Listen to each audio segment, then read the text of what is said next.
এটা হচ্ছে অন্নপূর্ণা যোজনার ফর্ম।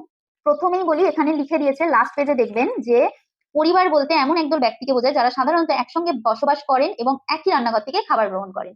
মানে একই হাঁড়িতে আপনাদের ফ্যামিলিতে ধরুন অনেক জয়েন্ট ফ্যামিলি আছে, তো তো আপনারা ধরুন জয়েন্ট ফ্যামিলিতে থাকেন, 20 জন থাকেন, ঠিক আছে, কিন্তু 20 জনের রান্না তো আর একসাথে হচ্ছে না। যদি 20 জনের মধ্যে 4 জনের রান্না যদি আলাদা হয়, তো আপনারা 4 জনকেই এই ফর্মের মধ্যে ঢোকাবেন, ঠিক আছে, এই ফর্মের মধ্যে 4 জনকেই রাখবেন, ঠিক আছে। এবার ওখানে যদি 6 জন থাকে, তো 6 জনকেই এই ফর্মের মধ্যে রাখবেন। এখানে একই পরিবার মানে ওটাই বোঝাচ্ছে যে একই হাড়ির রান্নায় যারা খাবার খাচ্ছেন তাদেরকেই একটা ফ্যামিলি বলে এখানে মান্য করা হচ্ছে, যে একসঙ্গে বসবাস করেন এবং একই রান্নাঘর থেকে খাবার গ্রহণ করেন, ঠিক আছে। এবার তাদের যদি আলাদা আলাদা রান্নাঘর হয়, জয়েন্ট ফ্যামিলি কিন্তু আলাদা আলাদা রান্নাঘর, ঠিক আছে, একসাথে থাকছেন কিন্তু আলাদা আলাদা রান্নাঘর, তো তারা আলাদা আলাদা ফর্মটা ফিল আপ করতে পারে, কোনো অসুবিধা নেই। এই ফর্মটা যতটা বড় দেখতে লাগছে অতটা কিন্তু কিছুই নয়, এখানে কিছুই নেই, সাধারণ একটা ফর্ম, শুধু দেখতেই বড়, ব্যাস, আর কিচ্ছু নয়। এখানে ইয়েস নো করে করতে হবে, কারোরই এত বড় এখন ফ্যামিলি নয়, বা ফ্যামিলি থাকলে সবাইকে এখানে ঢোকানোর দরকার নেই, আলাদা আলাদা ভাবেও ফর্মটা ফিল আপ করা যায়। তো একসাথে যদি সেই ফ্যামিলিতে শিশু থাকে, অন্য কেউ থাকে, তো সবাইকে একসাথে করার কোনো মানে হয় না, আলাদা আলাদা ভাবেও করা যায়। আর এখানে তো 6 জনেরই জায়গা আছে, প্রধান, এক সদস্য নাম্বার 1 2 3 4 5, তো আপনারা 6 জনকেই রাখবেন, আর বাকি যদি থাকে, আরো বাকি যদি 3 জন থাকে, তাদের নামে আলাদা ফর্ম করুন, কোনো অসুবিধা নেই এখানে। শুধু এটুকুনি দেখে নেবেন যে পশ্চিমবঙ্গ সরকার লেখাটা আছে কিনা, নয়তো সেই ফর্মটি ক্যান্সেল হয়ে যেতে পারে। এখানে আছে পরিবারের প্রধানের নাম। তো এখানে পরিবারের প্রধান বলতে বোঝাচ্ছে যে তোমাদের পরিবারের মধ্যে যে আয় করছে, ঠিক আছে। এবারে পরিবারের প্রধানের মধ্যে কি কি ক্যাটাগরি থাকতে পারে? ধরো তোমাদের পরিবারে 3 জন আছে, বাবা, তোমার বাবা, তুমি, আর তোমার মা, ঠিক আছে। তাহলে তোমাদের হেড অফ দ্য ফ্যামিলি হবে, HOF হবে তোমার বাবা। আর যদি দেখো কেউ ধরুন বিধবা, বা সে একাই থাকে তার ছেলে মেয়েকে নিয়ে, তাহলে সে মা আর ছেলে, মানে ধরো 2 জন থাকো ফ্যামিলিতে, মা থাকো আর ছেলে বা মেয়ে থাকে, ঠিক আছে, তাহলে এখানে হেড অফ দ্য ফ্যামিলি হবে তোমার মা। তো হেড, এখানে পরিবারের প্রধান হবে হচ্ছে তোমার মা, ঠিক আছে। এবার সে তিনি তার নিজের জন্য অন্নপূর্ণা ভান্ডার ফিল আপ করতে পারেন। এবার সে মেয়ে যদি অন্নপূর্ণা ভান্ডার ফিল আপ করে, তাহলে সেটা হচ্ছে তার হেড অফ দ্য ফ্যামিলি হবে তার মা, ঠিক আছে। এবারে এখানে হচ্ছে 3 জনের ক্ষেত্রে কন্ডিশন, এখানে 2 জনের ক্ষেত্রে, আর একজনের ক্ষেত্রে তো সেই প্রধান হবে, ব্যাস, আর কিছু একজনের ক্ষেত্রে সেটাই হবে। আর এবারে হচ্ছে 4 জনের ফ্যামিলিতে, যেমন ধরো বাবা আছে, মা আছে, আর ছেলে আছে, আর হচ্ছে মেয়ে আছে, ঠিক আছে।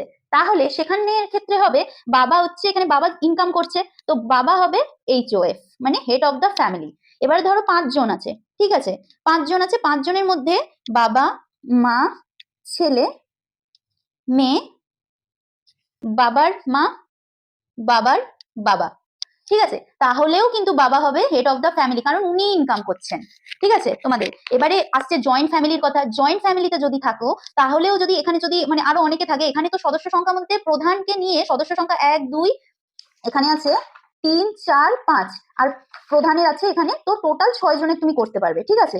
তো এখানে হলো 1 2 3 4 5 6, 6 জন তো হয়েই গেল।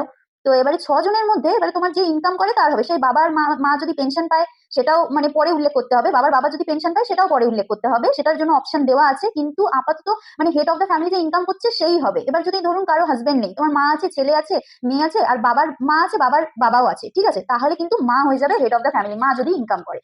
আর বাবার বাবা যদি ইনকাম করে সেটাও হয়ে যাবে হেড অফ দ্য ফ্যামিলি, ঠিক আছে। আর কেউ ধরো বাপের বাড়িতে আছে কিন্তু তার সাথে শ্বশুর বাড়ির সম্পর্ক, কিন্তু বাপের বাড়িতে সে আছে, কিন্তু তার শ্বশুর বাড়িরই সব ডকুমেন্টস লাগবে, বাপের বাড়ির ডকুমেন্টস দিলে কিন্তু হবে না।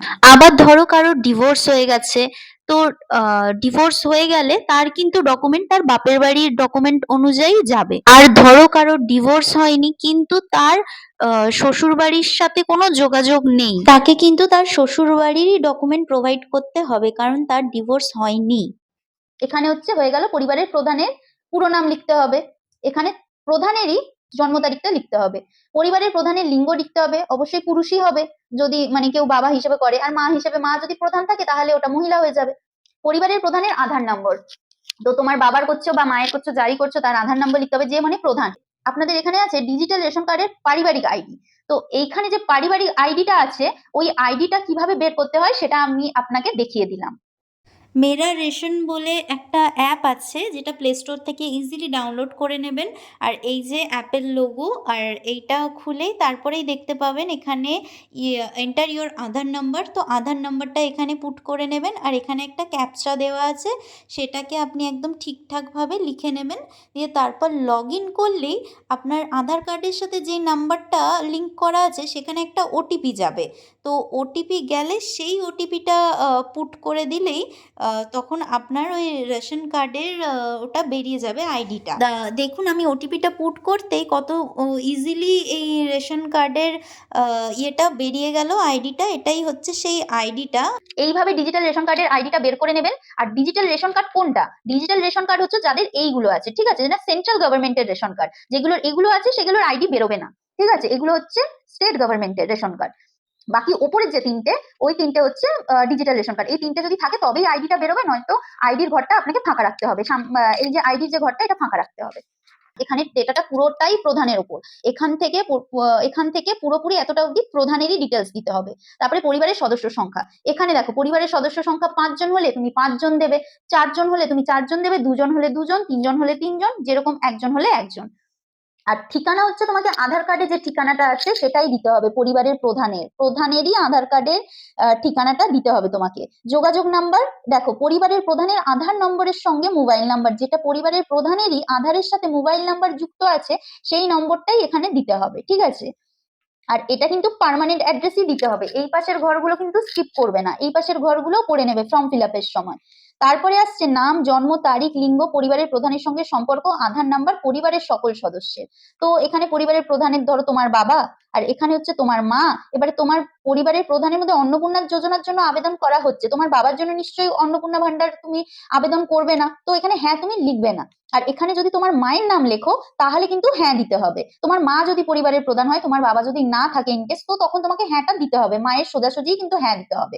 আর এখানে যদি পরিবারের প্রধান লেখো তোমার বাবা, তাহলে নিশ্চয়ই অন্নপূর্ণা যোজনা ছেলেদের জন্য নয়। তো সদস্য 1-এ তুমি তোমার মায়ের এখানে হ্যাঁ করতে হবে, ঠিক আছে, মায়ের যেখানটা নাম থাকবে সেখানে হ্যাঁ করতে হবে। সদস্য 2-তে ছেলে বা মেয়ের হবে, যার আগে রাখতে পারো, ছেলের বা মেয়ের আগে রাখতে পারো। এখানে দাদু ঠাকুমা যারা থাকে আর কি, 5 জন মিলে এরকম লিখতে পারবে, টোটাল 6 জনের। তো এখানে এরপরে আছে পরিবারের সকল প্রাপ্তবয়স্কদের সদস্যের ব্যাংক অ্যাকাউন্ট নগদ অর্থ স্থানান্তরের জন্য। তো ব্যাংক অ্যাকাউন্ট ওরা ব্যাংক ডিটেলস চেয়েছে। তো ব্যাংক ডিটেলস এর মধ্যে HOF এর ব্যাংক ডিটেলস মানে হেড অফ দ্য ফ্যামিলির ব্যাংক অ্যাকাউন্ট নাম্বার IFSC। এবারে দেখো সদস্য 1 এর যদি তুমি এখানে তোমার মাকে রাখো সদস্য 1-এ, তো তোমার এখানে মায়েরই bank details account number IFSC code দিতে হবে। আর এখানে সদস্য 2-তে ধরো তোমার বা তোমার ভাইয়ের আছে, বা ছেলে বা মেয়ে যাই হোক, সদস্য 2-তে যার লিখবে তারই কিন্তু এখানে সদস্য 2-তে দিতে হবে। আর সদস্য 3-এ যেটা লিখবে সেখানে সদস্য 3-এও তারই দিতে হবে। তোমার ধরো এখানে সদস্য 3-এ যার নাম লিখেছো তার নামের ব্যাংকের ডিটেলস এখানে সদস্য 4-এ লিখে দিলে বা 2-এ লিখে দিলে সেটা কিন্তু হবে না। এখানে সদস্য 3 মানে এখানেও তাকে সদস্য 3-এই রাখতে হবে, এখানে সদস্য 4 মানে এখানেও তাকে সদস্য 4-এ রাখতে হবে, ওখানেও সদস্য 5 মানে এখানে তোমাকে সদস্য 5-এই রাখতে হবে, ঠিক আছে। এবারে এপিক HOF এবং সকল প্রাপ্তবয়স্ক সদস্য ভোটার তালিকার অংশ নম্বর সহ। তো এখানে হেড অফ দ্য ফ্যামিলির এপিক নাম্বার ভোটার কার্ডে দেখবে উপরে NUO বলে কিছু একটা, বা ওয়েস্ট বেঙ্গল WB দিয়ে একটা কিছু নাম্বার আছে, ওই নাম্বারটা এপিক নাম্বার। আর এখানে বিধানসভা ক্ষেত্র নাম্বারটা দিতে হবে, অ্যান্ড ওটা হচ্ছে পার্ট নাম্বারটা দিতে হবে, তোমার কোন পার্টে তুমি ভোটের সময় কোন পার্টে তুমি ভোট দিতে যাও, কত নম্বর বুথে, তো সেইটা এখানটায় লিখতে হবে। আর এখানে থাকবে এপিক নাম্বার। এটা কিন্তু হেড অফ দ্য ফ্যামিলির। আর ওইভাবেই এসছে সদস্য 1, সদস্য 2, সদস্য 3, সদস্য 4, সদস্য 5। এখানে এটাই প্রবলেম যে সদস্য 1-এরটা সদস্য কেউ 3-এ দিয়ে দেয়, সদস্য 3-এরটা 4-এ দিয়ে দেয়, ওরকম করলে হবে না। প্রথমে যে সদস্য 1-এ ছিল তাকে এখানে সদস্য 1-এই থাকতে হবে, প্রথমে যে সদস্য 2-তে ছিল তাকে এখানে সদস্য 2-তেই থাকতে হবে। এবারে আছে বিভাগ। এবারে কেউ জেনারেল ক্যাটাগরির হলে, এটা কারো EWS থাকলে, কারো SC থাকলে, কারো ST OBC, এটা PVTG বলে আরেকটাও আছে বিশেষভাবে, যেমন পূর্ণি জাতি, যেরকম যে মানে খুব ঝুঁকিপূর্ণ জাতিগুলো যেগুলো আছে সেগুলো থাকলে এরকম ভাবে এখানে টিক করতে হবে। এখানে প্রযোজ্য শংসাপত্র, যেমন জাতীয়, যদি কেউ জেনারেল থাকে তার তো আর কোনো শংসাপত্র নেই, তার কোনো সার্টিফিকেট নেই, তো সেটা শো করার দরকার নেই। EWS হলে এটার একটা সার্টিফিকেট আছে, SC ST দের তো সার্টিফিকেট আছে, OBC দেরও আছে, PVTG-রও আছে, তো সেটা কিন্তু ডকুমেন্টস এর সাথে শো করতে হবে। এখানে হচ্ছে এবার রেশন কার্ড বা খাদ্য ভর্তুকি। এখানে হচ্ছে আপনারা কি ডিজিটাল রেশন কার্ড আছে, তো আপনাদের যদি ডিজিটাল রেশন কার্ড থাকে তাহলে আপনি হ্যাঁ করবেন। আর এখানে যদি ডিজিটাল রেশন কার্ডের ওখানে কি নাম্বার লেখা আছে, এই 3টে হলো সেন্ট্রাল গভর্নমেন্টাল রেশন কার্ড, ঠিক আছে। পরিবারের রেশন দোকান থেকে মাসিক কি রেশন তুলছে, তো রেশন কার্ড যদি থাকে তো অবশ্যই রেশন তোলা হয়, তো ওটা হ্যাঁ করতে হবে। বাড়ির ধরুন আপনার বাড়িতে কি 3টে বা তার বেশি পাকা ঘর আছে, এখানে হয়ে যাচ্ছে সমস্যা। এবার কারোর যদি জয়েন্ট ফ্যামিলি হয়, তো জয়েন্ট ফ্যামিলি যদি হয়েছে তাদেরকে লিখতে হবে যে না, পাকা ঘর, তিনটের বেশি রুম নেই। তাদের যদি তিনটে রুম থাকে তাহলে আলাদা ব্যাপার, সেটা তাকে হ্যাঁ লিখতেই হবে। কিন্তু তাদের যদি তিনটে রুম নেই, জয়েন্ট ফ্যামিলি আছে, অনেক বড় ফ্যামিলি আছে, তো তাদের হয়তো দুটো করে রুম পেয়েছে, তখন সেটা তাদের না লিখতে পারে। কিন্তু যদি ওনার যদি তিনটে তিনটে মানে দুটো ফ্যামিলি আছে যেটা জয়েন্টে থাকে, তাদেরও তিনটে রুম, এদেরও তিনটে রুম, তাহলে কিন্তু ওকে তিনটে রুমের জন্য ওনাকে হ্যাঁ লিখতে হবে। আর যদি না থাকে, ধরুন অনেক বড় জয়েন্ট ফ্যামিলি, সবার ভাগে দুটো দুটো দুটো দুটো করে রুম পড়েছে, তো সেখানে না লিখতে পারে। আর কেউ যদি ভাড়া বাড়িতে থাকে তাহলে কিন্তু না হবে, কারণ ভাড়া বাড়ি কিন্তু নিজের বাড়ি নয়। পারিবারিক জমির মালিকানা, এবার দেখুন, এবারে যদি হেড অফ দ্য ফ্যামিলি আপনার বাবা হয়, আর আপনার বাবার নামে যদি কোনো জায়গা না থাকে, তাহলে কিন্তু এখানে লিখতে হবে যে না। কিন্তু কারণ কি, এখানে হচ্ছে মানে বাবার নামে তো আর জায়গা নেই, আপনার বাবার বাবার নামে হয়তো জায়গা আছে, বাবার বাবার নামে হয়তো জায়গা আছে, বাবার নামে হয়তো জায়গা আছে, ঠিক আছে, তো এনার নামে তো জায়গা নেই, তো এনারটা লিখতে হবে হচ্ছে না।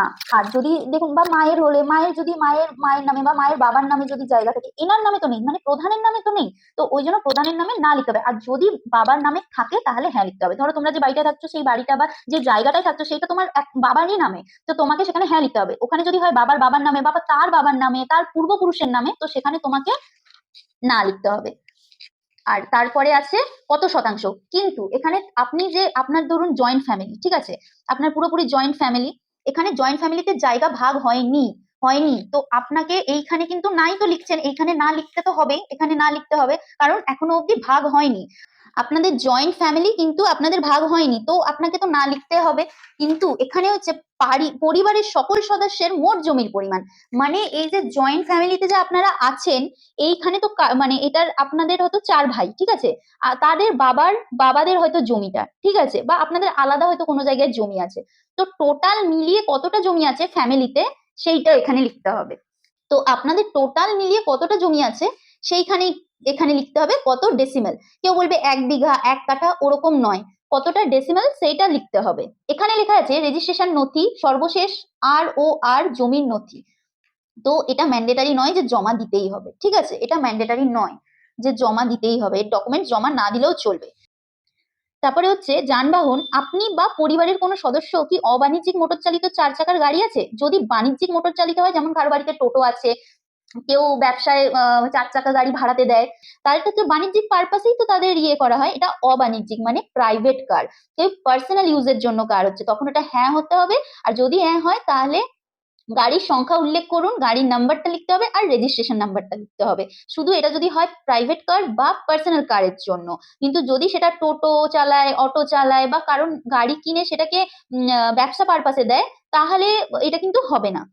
এটা আপনাকে ঘরটা নাম লিখতে হবে আর কি, আর যদি হয় তাহলে হ্যাঁ লিখতে হবে। এখানে কি গাড়ি, জিপ, ট্রাক্টর অন্তর্ভুক্ত করুন, যদি হ্যাঁ হয়। মডেল, কি মডেল আছে সেটাও লিখতে হবে, কোন মডেলের গাড়ি আছে সেটাও লিখতে হবে। এখানে আছে পারিবারিক সদস্যের স্বাস্থ্য বীমা। এবার স্বাস্থ্য বীমা বলতে অনেকে ভাবছে লাইফ ইন্স্যুরেন্স বা অন্য কিছু, স্বাস্থ্য সাথী, ওটা নয়। স্বাস্থ্য বীমা মানে হেলথ ইন্স্যুরেন্স, যেটাতে আপনি ক্লেম করতে পারবেন, যেটাতে আপনি বছরে বছরে টাকা জমা দেন, সেটাই হচ্ছে স্বাস্থ্য বীমা। আপনাদের যদি থাকে তাহলে না বলবেন, যদি হ্যাঁ হয় তাহলে সেটা সরকারি। হ্যাঁ, যদি হ্যাঁ হয় তবে সরকারি বা বেসরকারি বীমার অঙ্ক এবং প্রিমিয়ামের বিবরণ সহ উল্লেখ করুন। ওখানে যা প্রিমিয়াম দিতে হয়, প্রিমিয়ামের এখানে অঙ্ক লিখতে হবে। হেড অফ দ্য ফ্যামিলির ওটা কি সরকারি না বেসরকারি সেটা লিখতে হবে। এটা হেড অফ দ্য ফ্যামিলির ঘর, এখানটায় লিখতে হবে। বীমার অঙ্ক কত টাকার বীমা করেছেন, কেউ 5 লাখের করে, 10 লাখের করে, প্রিমিয়াম কত বছরে দিতে হয় সেটা এখানে লিখতে হবে। এখানে সদস্য 1 মানে ওখানে যেমন সদস্য 1 ছিল, এখানেও সদস্য 1 এর সেই ডিটেলস দিতে হবে।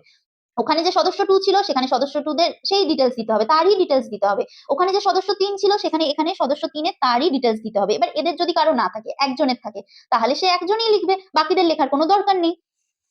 তারপরে আছে কোন সদস্য কি আয়কর বা পেশাগত কর প্রদান করেন, তো এটা হচ্ছে পি ট্যাক্স মানে পার্সোনাল ট্যাক্স, ঠিক আছে। যদি ট্যাক্স হয়, ওদের ট্যাক্স যদি দিতে হয় বছরে, তাহলে হ্যাঁ লিখবেন, যদি না দিতে হয় তাহলে না লিখবেন। পরিবারের সদস্যের প্যান কার্ড যদি থাকে, এটা প্যান কার্ডের ডিটেলস দিতে হবে, যেমন এটা HOF মানে হেড অফ দ্য ফ্যামিলির নাম, নাম্বার। আবার সেম সদস্য 1 এ ওখানে যে ছিল তার প্যান কার্ড, তার নাম আর প্যান নাম্বার। ওখানে যেরকম সদস্য 2 তে ছিল, সেখানেও সদস্য 2 তে নাম আর তার প্যান নাম্বার। ওখানেও যে সদস্য 3 এ ছিল, এখানে সদস্য 3 এর নাম ও প্যান নাম্বার। 4, 5 ওরকম ভাবে দিতে হবে। এরপরে আছে কর্মসংস্থানের ধরন। পরিবারের প্রধান, এখানে হেড অফ দ্য ফ্যামিলি মানে তোমার বাবা এখানে কি করে সেটা লিখতে হবে, ঠিক আছে? মানে হেড অফ দ্য ফ্যামিলি যদি তোমার বাবা হয় তাহলে তোমার বাবা কি করে এখানে লিখতে হবে, আর যদি তোমার মা হয় তাহলে তোমার মা কি করে সেটা লিখতে হবে। এখানে সরকারি ক্ষেত্র হলে সরকারি ক্ষেত্র, বেসরকারি ক্ষেত্রে বেতনভুক্ত কর্মচারী হলে মানে বেসরকারি ক্ষেত্রে প্রাইভেট কোনো কোম্পানিতে জব করলে সেটা লিখতে হবে। এখানে যদি হয় ব্যবসায়ী, মালিক ইত্যাদি মানে কোনো মহাজন হলে বা ব্যবসা তার আছে, বড় ব্যবসা হলে সেটা লিখতে হবে। আর যদি কেউ পার্ট টাইমে কাজ করে, কোনো জায়গায় পার্ট টাইমে কাজ করছে, পার্মানেন্ট কাজ নয়, সেটা হলে সেখানে লিখতে হবে। অসংগঠিত ক্ষেত্রে স্বনিযুক্ত, যেমন কারিগর, শিল্পী, কৃষক ইত্যাদি। তো পরিযায়ী শ্রমিক, আর বেকার আর অন্যান্য। বেকার হলে বেকার নয় অন্যান্য, এছাড়াও এগুলো ছাড়াও যদি অন্যান্য কোনো কাজ করে যেটা তোমরা বুঝতে পারছো না যে ওই কাজটা এইগুলোর আন্ডারে পড়ে না, সেখানে তোমরা অন্যান্য দিয়ে দেবে। কারণ HOF লিখছো মানে তাকে তুমি বেকার কখনোই লিখতে পারবে না, সে বেকার নয়। তো তুমি, সে হেড অফ দ্য ফ্যামিলি, সে ইনকাম করছে, তো সে বেকার কি করে হবে? তো এইখানের মধ্যে যেগুলো আছে সেগুলোর মধ্যে যদি কিছু না থাকে তাহলে অন্যান্য লিখতে পারো। এরপরে আছে সদস্য ওয়ান। এবার সদস্য ওয়ানে তোমার মা ছিল, তো উনি কি করেন, উনি ঘরের ধরুন হাউস ওয়াইফ, ঠিক আছে? তাহলে ওখানে বেকার লিখতে হবে, কারণ উনি তো কিছুই ইনকাম করছেন না, তো ওই জন্য সেখানে বেকার লিখতে হবে। এবার এখানে ধরুন আপনার বাবার মা বা বাবার বাবা কেউ একজন পেনশন হোল্ডার, ঠিক আছে, পেনশন পান, ওখানে কিন্তু ওনার সরকারি ক্ষেত্র হবে না।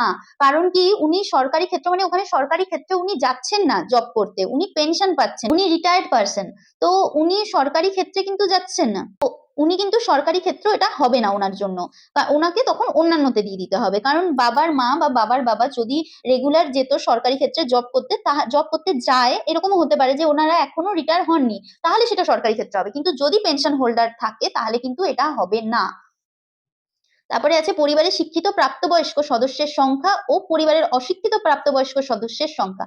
প্রাপ্তবয়স্ক বলেছে, শিশু নয়। প্রাপ্তবয়স্ক মানে অ্যাডাল্ট, 18 বছরের উপরে। তো এখানে যদি পরিবারের প্রধান শিক্ষিত হয়, শিক্ষিত লিখে ওনার সর্বোচ্চ শিক্ষাটা লিখতে হবে। কেউ যদি 10th পাস হয় তো 10th পাস, কেউ যদি 12th পাস হয় 12th পাস, কেউ যদি গ্রাজুয়েট হয় তো গ্রাজুয়েট। এখানেও সদস্য ওয়ানে উনি যে ছিলেন সদস্য ওয়ানে প্রথমে যাকে রেখেছিলেন ওনাকেই সদস্য ওয়ানে লিখতে হবে যে উনি শিক্ষিত কি অশিক্ষিত। অশিক্ষিত কাকে গণ্য করা হচ্ছে, যারা 10th পাসের নিচে, ঠিক আছে? এখানে শিক্ষিত আর অশিক্ষিত মানে শিক্ষিত মানে minimum 10th pass, 10th pass হলেই ওনার শিক্ষিত বলেই গণ্য হবে। আর অশিক্ষিত হচ্ছে 10th পাসের নিচে, তখন তার কোনো কিছুই এখানে লিখতে হবে না। যদি 10th পাসের নিচে হয় তাহলে অশিক্ষিত, আর এখানে কোনো কিছুই লিখতে হবে না। আর যদি শিক্ষিত হয় তাহলে 10th পাস, আর সর্বোচ্চ শিক্ষা যোগ্যতা এখানে 10th পাস বলে লিখে দিতে হবে। এই 10th পাসটা এখানটায় লিখতে হবে, 10th পাস, বা গ্রাজুয়েট হলে গ্রাজুয়েট, 12 পাস হলে 12 পাস, এরকম করে সদস্য ওয়ান, সদস্য টু, সদস্য থ্রি, ফোর, ফাইভ করে যারা যারা আছে তাদের সেইভাবে লিখতে হবে, দিয়ে কাউন্ট করে ধরুন এখানে দুজন শিক্ষিত আর দুজন অশিক্ষিত, তো এখানে দুজন শিক্ষিত আর দুজন অশিক্ষিততে এরকম ভাবে লিখে দিতে হবে। প্রাপ্তবয়স্ক বলেছে, অ্যাডাল্ট বলেছে, ঠিক আছে? আর ধরুন কেউ পড়ছে, আপনাদের বাড়িতে কোনো বাচ্চা আছে তারা পড়ছে, ক্লাস 8-এ পড়ে বা 7-এ পড়ে, সেটাকে কিন্তু অশিক্ষিত বলেই গণ্য হবে, মানে গণ্য হবে না, কারণ পরে ধরুন আপনাদের বাড়িতে কোনো বাচ্চা আছে যে স্কুলে পড়ছে আর কি, 6-এ পড়ে, 7-এ পড়ে, 8-এ পড়ে, ক্লাস 2-এ পড়ে, তো সেখানে অশিক্ষিত এখানে টিকমার্ক করে দেবেন, কিন্তু এখানে লেখার দরকার নেই, তাকে এখানে কাউন্ট করবেন না, এখানে লিখে দিলেন ধরুন, কিন্তু কারণ পরে আর একটা জায়গা আছে যেখানে স্কুলের সমস্ত ডিটেলস দিতে হবে কোনো বাচ্চা যদি স্কুলে পড়ে। এরপরে আসছে, কোন সদস্য কি কোনো সাংবিধানিক পদ, মন্ত্রী, সাংসদ, বিধায়ক, পৌর, স্থানীয় সংস্থা এবং পঞ্চায়েত সংস্থার প্রাক্তন বা বর্তমান ধারক, মানে কেউ যদি মন্ত্রী বা কোনো পদে থাকে, এই পার্টিরই কোনো যদি পদে থাকে, বিধায়ক হয় বা প্রাক্তন থাকে, তো সেখানে আপনি হ্যাঁ লিখতে পারেন, এবং যিনি এই পদে রয়েছেন তার সদস্য নাম্বার। এখানে দেখুন যে যিনি এই পদে রয়েছেন তার সদস্য নাম্বার, মানে এইখানে যে সদস্য নাম্বার আছে, মানে এখানের মধ্যে যদি কেউ থাকে সদস্য 1, 2, 3, 4, 5 এর মধ্যে, এখানে ধরুন সদস্য 2-এ যার নাম লিখেছেন তিনি একটা কোনো পদে ছিলেন, ঠিক আছে, প্রাক্তন বা পদে আছেন, তো সেখানে তার সদস্য নাম্বারের, এখানে সদস্য নাম্বারে ধরুন 2, এখানে সদস্য নাম্বারটা এখানে 2 লিখে দিতে হবে। এবারে কোন সদস্য কি সরকারি পেনশনভোগী, তো এখানে যে বলেছিলাম যে বাবার মা বা বাবার বাবা যদি পেনশন হোল্ডার হন তাহলে সেখানে সরকারি ক্ষেত্র লিখবেন না, অন্যান্য লিখবেন, কারণ তারা সরকারি ক্ষেত্রে যাচ্ছে না চাকরি করতে। তো ওই জন্য এখানে এখানে এখানে দিয়েছে যে সদস্য কি সরকারি পেনশনভোগী, তো এখানে হ্যাঁ লিখতে হবে। যিনি সদস্য সরকারি পেনশনভোগী তার সদস্য নাম্বার, এখানে যদি 4-এ লিখে থাকেন আপনার বাবার মা যদি সদস্য এখানে পেনশন হোল্ডার হয়, সদস্য 4-এ তার নাম থাকে, তাহলে এখানে সদস্য 4 দিয়ে দিবেন। যদি আপনার বাবার বাবাকে যদি সদস্য 5-এ লিখে থাকেন তো এখানে সদস্য নাম্বার 5 লিখতে হবে। কোন সদস্য কি জিএসটির অধীনে নিবন্ধিত আছেন, মানে যাদের ধরুন দোকান আছে, বড় বিজনেস আছে, তাদের তো জিএসটি একটা নাম্বার থাকে, জিএসটির অধীনে একটা থাকে, তো সেখানে আপনাকে হ্যাঁ লিখতে হবে। এমনি সাধারণ মানুষ যারা ব্যবসা করে তাদের জিএসটির দরকারও পড়ে না, তো সেখানে আপনি না লিখে দেবেন। পরিবারের মোট বার্ষিক আয়, এখানে কিন্তু মিনিমাম 60,000 টাকা দেখাতে হবে, মিনিমাম 60,000 টাকা। তো বাকি 60,000-এর উপরে আপনি যত খুশি দেখাতে পারেন, কিন্তু মিনিমাম আপনাকে 60,000 টাকা দেখাতে হবে। আর সঠিক তথ্যটাই কিন্তু দিতে হবে। আপনার যদি দেখুন 10 লাখ, কিন্তু বছরে আয় হচ্ছে 10 লাখ বা 12 লাখ, সেখানে আপনি 60,000 দেখাচ্ছেন, এরকম হলে কিন্তু হবে না, এটা কিন্তু দণ্ডনীয় অপরাধ। কারণ তখন কিন্তু ব্যাংকের অ্যাকাউন্ট সবকিছু ওনাদের কাছে আছে, তো ওনার pan card, Aadhaar card number সবকিছু ওনারা কালেক্ট করে রাখছেন, তো ওখান থেকে কিন্তু বেরিয়ে যাবে আপনার বছরের আয় কত। তো ওই জন্য এখানে সঠিকটাই দেওয়ার চেষ্টা করবেন। সিএএ আবেদনের বর্তমান অবস্থা যদি থাকে, এবারে এখানটায় হচ্ছে যাদের এসআইআর এর নাম হচ্ছে আপনাদের সদস্যর ফ্যামিলির মধ্যে, যদি ফুল ফ্যামিলির যদি এসআইআর এর নাম বাদ পড়ে যায় তাহলে আলাদা ব্যাপার। কিন্তু যদি ধরুন সদস্য 6 জন আছেন, সেখানে ধরুন সদস্য নাম্বার 5-এ কেউ ধরুন এসআইআর এ আপনার নাম্বার বাদ পড়ে গেছে, তো সেখানে এটা তাদের জন্য সিএ আবেদনের বর্তমান অবস্থা যদি থাকে। যদি পরিবারের প্রধানের সিএ দরকার হয়, সিএ মানে নতুন করে যাদের এসআইআর এর নাম বাদ পড়ে গেছে তাদের নাম নতুন করে আনতে হবে। তো সেখানে পরিবারের প্রধানের যদি নাম বাদ চলে যায় এসআইআর এ, তো সেখানে হ্যাঁ হয়, এখানে হ্যাঁ করতে হবে। আবেদন করা হয়েছে, আবেদন উনি করেছেন বা ইস্যু করা হয়েছে, যদি হ্যাঁ হয় সার্টিফিকেট নাম্বার ইস্যু করা হয়েছে, তখন একটা সার্টিফিকেট নাম্বার দিয়ে সেই নাম্বারটা লিখতে হবে। আর যদি না হয়, কোনো দরকার নেই, তো প্রযোজ্য নয়তে টিক করে দেবেন। সদস্য, এদের মধ্যে যদি সদস্য 1-এ, যেমন পরিবারের প্রধানের প্রযোজ্য নয়, ওনার আছে নাম, সদস্য 1-এরও প্রযোজ্য নয়, ওনার আছে নাম, সদস্য 2-তে নাম বাদ চলে গেছে ওনার এসআইআর এ, কিন্তু ওনাকে তো বাদ দিলে হবে না, ওনাকে তো ফর্মে রাখতেই হবে, কারণ উনি আপনাদের ফ্যামিলির জন্য, আপনাদের ফ্যামিলিতে আছেন। তো এখানে সদস্য 2-তে আবেদন করা হয়েছে, যদি হ্যাঁ হয় আবেদন নাম্বার, এখানে আবেদন করার সময় একটা আবেদন নাম্বার দেয়, আবেদন নাম্বারটা লিখতে হবে। আর যদি ইস্যু করা হয়ে যায়, ইস্যুতে একটা সার্টিফিকেট নাম্বার দেয়, তো সার্টিফিকেট ওই নাম্বারটা থাকবে, এটা লিখে দিতে হবে। এরকম ভাবে যতজন সদস্যতে ছিল, এবার ওই সদস্য 1 2 3 4 5 অনুযায়ী এখানেও সদস্য 1 2 3 4 5 গণ্য করা হবে। এরপর আছে অন্যান্য কিষাণ ক্রেডিট কার্ড। এগুলো সাধারণত গ্রামের দিকে হয়, যাদের কিষাণ ক্রেডিট কার্ড আছে, কিষাণ ক্রেডিট কার্ড, এআরডি, শিল্পী ক্রেডিট কার্ড, মৎস্যজীবী ক্রেডিট কার্ড, শিক্ষার্থী ক্রেডিট কার্ড, এগুলো অনেকের কাছেই থাকে, গ্রামাঞ্চলে থাকে। আবার এখানে এই রাজ্যতে, আমাদের রাজ্যে বেশিরভাগটাই নেই, বা যদি থাকে তো সেগুলোর নাম্বার, আইডি সংখ্যা, যে তারিখে ইস্যু করা হয়েছে, বেশিরভাগটাই নেই এখানে। এবারে হচ্ছে এখানে আছে, যদি এসআইআর 2026-এ নাম বাদ পড়ে থাকে, তবে মামলাটি ট্রাইব্যুনালে বিচারাধীন কিনা। তো আপনাদের যদি এসআইআর এর নাম বাদ না পড়ে, তাহলে প্রযোজ্য নয় হবে বা না হবে, ঠিক আছে, যে না বাদ পড়েনি। আর যদি হ্যাঁ হয়, বাদ পড়ে যায়, তাহলে হ্যাঁতে টিক করতে হবে। আর যদি হ্যাঁ হয়, তবে মামলার বিবরণ, মানে এখানে আপনাকে লিখতে হবে যে কেন বাদ পড়েছে, নাম মিস্টেক হয়েছে নাকি কিসের জন্য, ওটা আপনাকে লিখে দিতে হবে, যে নাম মিসম্যাচ হচ্ছে বা টাইটেল ভুল এসছে বা কিছু কিসের জন্য হয়েছে, তো সেটা তো আপনারা জানেনই যে কিসের জন্য বাদ পড়েছে, তো সেইটা এখানে লিখতে হবে, এই ফাঁকা ঘরটাই লিখতে হবে। আর নয়তো প্রযোজ্য নয় বা না করলেই হবে। এরপরে আসছে বিদ্যালয়ে অধ্যয়নরত পরিবারের সকল শিশুর বিবরণ। এবার এখানে কথা হচ্ছে যে এখানে হচ্ছে স্কুলের শিশুর বিবরণ। এবার শিশু সদস্য 1, শিশু সদস্য 2, ওখানে কিন্তু সদস্য HOF এ আপনার বাবার নাম ছিল, মায়ের নাম ছিল হচ্ছে সদস্য নাম্বার 1-এ, ছেলে ধরুন স্কুলে পড়ে, ক্লাস 2-এ পড়ে বা 5-এ পড়ে বা স্কুলেই পড়ে আর কি, তো সদস্য 2-তে, মেয়ে পড়ে হচ্ছে 7-এ বা 8-এ বা 1 2 3 যেখানেই হোক, তো সদস্য 3-তে আছে। তো এখানে কিন্তু সদস্য নাম্বার 2টা কিন্তু শিশুরেতে সদস্য নাম্বার 1-এই হবে, এখানে কিন্তু হবে ছেলের, ঠিক আছে, এখানে কিন্তু মেয়েরটা দিলে হবে না, সদস্য 1-এ হচ্ছে ছেলেরটাই লিখতে হবে। কারণ কি, এখানে আপনি সদস্য 2-তে ছেলেকে রেখেছিলেন, তাই এখানে প্রথমে কিন্তু শিশুর এতে ছেলেরটাতেই আসবে। আর এখানে যেহেতু সদস্য এতে মেয়েকে রেখেছিলেন সদস্য 3-এ, তাহলে তাহলে এখানে সদস্য 2-তে মেয়ের এটাই আসবে। এখানে যদি সদস্য 2-তে মেয়েকে রাখতেন, তাহলে কিন্তু এখানে সদস্য 1-এও মেয়েই হতো। আর এখানে যদি সদস্য 3-তে ছেলেকে রাখতেন, তো এখানে সদস্য 2-তে ছেলে হতো। কারণ এখানে শিশু অনুযায়ী যেভাবে সাজানো আছে, আরো কারো ছেলে মেয়ে থাকতেই পারে, সেটা যে অ্যাকর্ডিংলি এখানে সাজানো থাকবে, সেই অ্যাকর্ডিংলি এখানেও লিখতে হবে। তো এখানে শিশুর নাম, কোন ক্লাসে পড়ে, স্কুলের নাম, তাকে যেগুলো সরকারি কিনা, সরকারি সাহায্যপ্রাপ্ত কিনা, স্পন্সার্ড বিদ্যালয় কিনা, সেগুলো এখানে এটা টিক করতে হবে। আর কেউ যদি প্রাইভেট স্কুলে পড়ে, তো প্রাইভেট, স্বীকৃত মাদ্রাসা, তো সেখানে মাদ্রাসা হলে এখানে, অন্যান্য মাদ্রাসা হলে এখানে, আর অন্যান্য হলে এখানে লিখতে হবে। সেটা স্কুল অনুযায়ী এটা ডিপেন্ড করছে।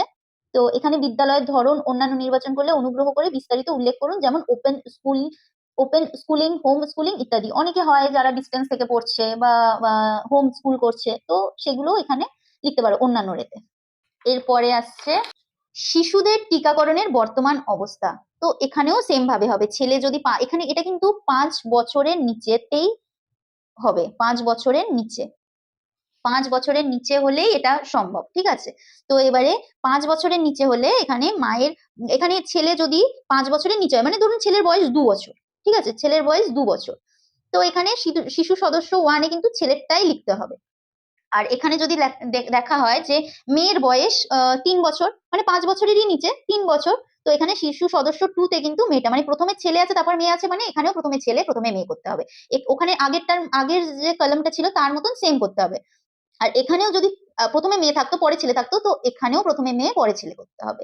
এই হিসেবে যে হ্যাঁ টিকাকরণ শুরু হয়েছে, সম্পূর্ণও হয়ে গেছে, এটা করতে হবে যদি টিকাকরণ হয়ে থাকে। আর যদি টিকাকরণ কোনোভাবে মিস হয়ে গেছে, তো সেখানে টিকাকরণ করা হয়নি লিখতে হবে। আর এখানে হচ্ছে কেন করা হয়নি সেটা লিখতে হবে, যে উনি ছিলেন না বা অ্যাবসেন্ট ছিলেন বা কোনো কারণে করা হয়নি, অসুস্থ ছিলেন, সেটা লিখে দিতে হবে।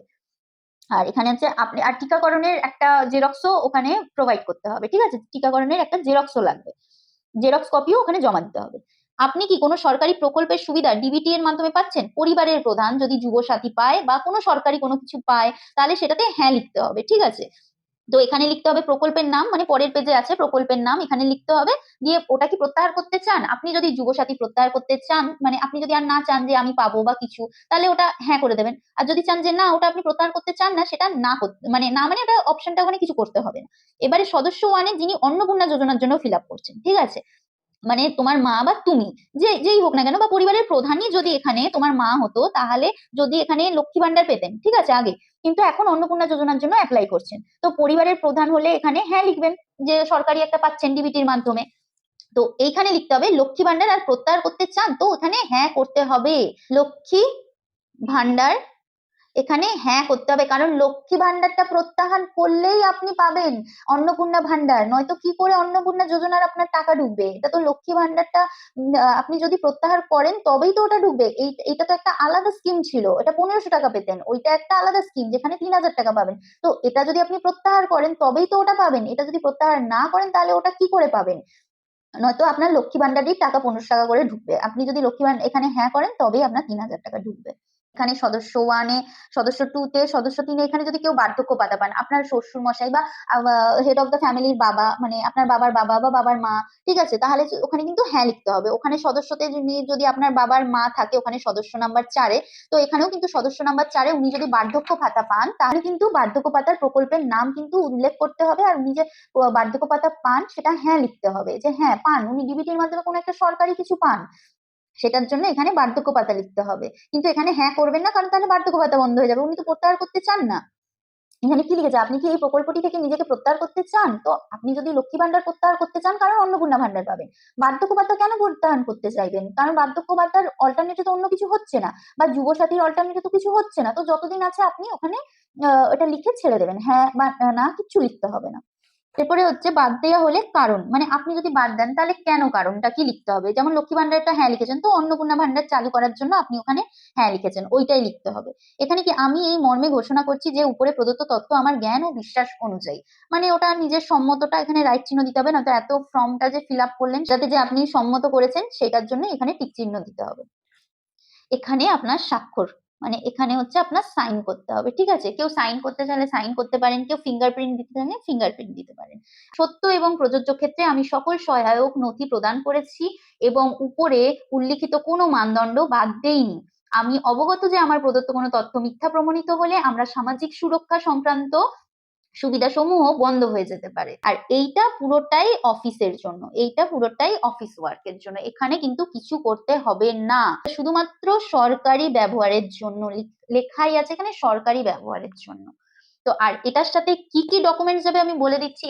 এটার সাথে কিন্তু 5টা ডকুমেন্ট যাবে। যিনি হচ্ছে অন্নপূর্ণা ভান্ডারের জন্য অ্যাপ্লাই করছেন তার PAN card, voter card, Aadhaar card, bank account number, ration card, ঠিক আছে, এই 5টা ডকুমেন্ট কিন্তু লাগবে। আর সাথে যদি এই 5টা ডকুমেন্ট ম্যান্ডেটারি, ঠিক আছে, তার সাথে যদি এসসি সার্টিফিকেট থাকে তো সেটা প্রোভাইড করতে হবে। আপনাদের ফ্যামিলির মধ্যে সবচেয়ে বেশি যে শিক্ষিত, ইনি ধরুন 10 পাস, ইনি ধরুন অশিক্ষিত, ঠিক আছে, ইনি ধরুন গ্রাজুয়েট, ঠিক আছে, গ্রাজুয়েট, তো এনারই কিন্তু সার্টিফিকেটটা ওখানে দিতে হবে, ঠিক আছে, এনার সার্টিফিকেটটা দিতে হবে না। ইনি যদি কেউ যদি 12 পাস থাকে তারও কিন্তু সার্টিফিকেট, হাইয়েস্ট সার্টিফিকেটটা ওখানে প্রোভাইড করতে হবে।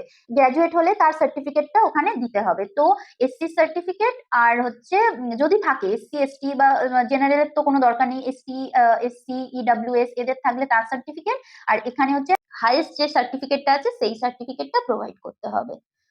ব্যাস এতটাই, আশা করি এইভাবে ফর্মটা ফিল আপ করলে আপনাদের অন্নপূর্ণা ভান্ডার ঢুকতে বাধ্য। আর সবসময় সঠিক তথ্যটাই দেবেন, বারবার বলা হয়েছে, কারণ নয়তো সেটা দণ্ডনীয় অপরাধ বলে গণ্য করা হবে, আর সেটার জন্য পরে সরকার কোনো স্টেপ নিতে পারে। তো ওই জন্য সঠিক তথ্যটা দেওয়া সব সময় জরুরি।